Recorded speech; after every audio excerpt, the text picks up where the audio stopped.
Hello friends, welcome to Guntur RJ cookings. ఈరోజు మన ఛానల్లో టేస్టీ బయట మనం తింటాం కదండి చికెన్ పకోడీ, సేమ్ రెసిపీ అండి. చాలా చాలా సూపర్ టేస్టీగా బయట తిన్నట్టే ఉండిద్దండి. చాలా బాగుంటుంది. తప్పకుండా ఈ వీడియో ఒకసారి ట్రై చేయండి. ఎలా చేయాలో చూద్దాం రండి. ముందుగా మనం ఒక పావు కేజీ చికెన్ని తీసుకొని ఇలా చిన్న చిన్న ముక్కలుగా కట్ చేసుకోవాలి, వాష్ చేసుకోవాలి ఒక 3 to 4 టైమ్స్.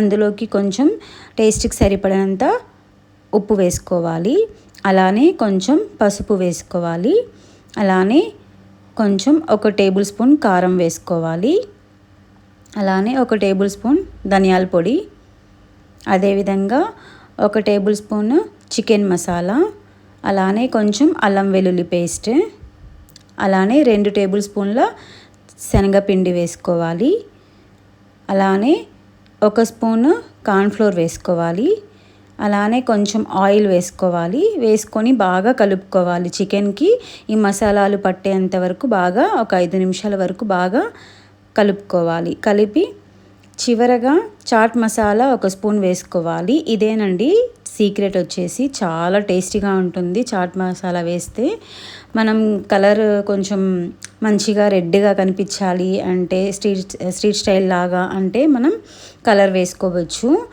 నార్మల్గా నేను కొంచెం కలర్ వేసాను, రెడ్ కలరు. మీకు కావాలి అంటే వేసుకోవచ్చు, లేదు అంటే స్కిప్ చేసేయచ్చు. ఇలా కలర్ వేసుకొని బాగా కలుపుకొని ఒక అరగంట ఫ్రిడ్జ్లో పెట్టుకోవాలి, లేకపోతే బయటైనా పెట్టుకోవచ్చు. పెట్టుకొని అరగంట తర్వాత మనం ఫ్రై చేసుకోవాలి. ఆయిల్ని బాగా హీట్ చేసుకోవాలి. ఆయిల్ని హీట్ అయిన తర్వాత మనం ఇలా ఒక 2 బ్యాచెస్ లాగా వేసుకోవాలి. అంటే ఒకేసారి ఎక్కువగా వేస్తే ఫ్రై అవ్వవండి చికెన్ పకోడీ. అందుకని ఒక బ్యాచ్ కొన్ని అలా 2 బ్యాచెస్ లాగా వేసుకోవాలి.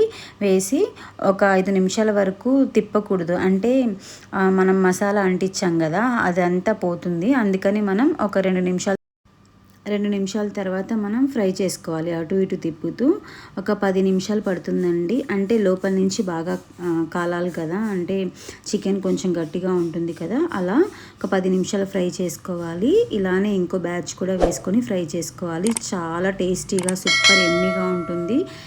వేడిగా తింటే అండి చాలా అద్భుతంగా, అసలు సూపర్ ఉంటుంది. ఈ వీడియో నచ్చినట్లయితే ప్లీజ్ సబ్స్క్రైబ్ చేసుకోండి.